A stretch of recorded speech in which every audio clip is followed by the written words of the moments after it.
नमस्कार, मी पंजाब त्या ठिकाणी म्हणजे भाग बदलत आज पाऊस पडणार आहे, दुपारनंतर पाऊस सुरू होणार आहे, म्हणून त्यांच्यासाठी आनंदाची बातमी। ज्यांचं पीक सुकायले त्यांना जीवदान ठरणार आहे, म्हणून हा अंदाज लक्षात घ्यायचा। परत काय होणार आहे, आंध्र प्रदेश तेलंगणामध्ये पाऊस सुरू होणार आहे, त्याच्यामुळे त्यामध्ये नांदेड जिल्हा, लातूर जिल्हा, सोलापूर, धाराशिव या भागामध्ये परत पुन्हा पाऊस वाढणार आहे। बीड जिल्ह्यात, परभणी जिल्ह्यात, कारण की नगर जिल्ह्याचा काही भाग, कडाष्टीचा काही भाग या जिल्ह्यामध्ये पाऊस कमी आहे, तर त्यांच्यासाठी खास करून आज आनंदाची बातमी। वेगवेगळ्या भागामध्ये विखुरलेल्या स्वरूपाचा पाऊस पडणार आहे, पण पिकाला मात्र जीवदान ठरणार आहे, म्हणून हा लक्षाचा।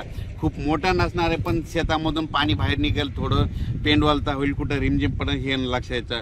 पण त्याच्यानंतर 20 तारखेच्या नंतर काय होणार आहे, 18 तारखेच्या नंतर, 18 जुलैच्या नंतर काय होणार आहे, आंध्र प्रदेश, तामिळनाडू, केरळ, कर्नाटक तिकडे पाऊस सक्रिय होणार आहे। त्याच्यामुळे परत म्हणजे सीमाला, महाराष्ट्राची सीमालगत कोणते लातूर, अक्कलकोट, सोलापूर जिल्हा, त्याच्यानंतर जत तालुका, धाराशिव, लातूर, बीड, परभणी या भागात परत मग 18च्या नंतर परत पावसाला पोषक वातावरण होणार आहे। आणि मात्र जुलैच्या मात्र शेवटच्या आठवड्यात राज्यात परत मोठा पाऊस येणार आहे, आणि तो सगळ्यात जास्त पूर्व विदर्भात पडणार आहे, पश्चिम विदर्भात पडणार आहे, आणि त्याचा पाऊस पुन्हा मराठवाडा इकडे येणार आहे। त्याचा आपण व्हिडिओ नंतर देऊ।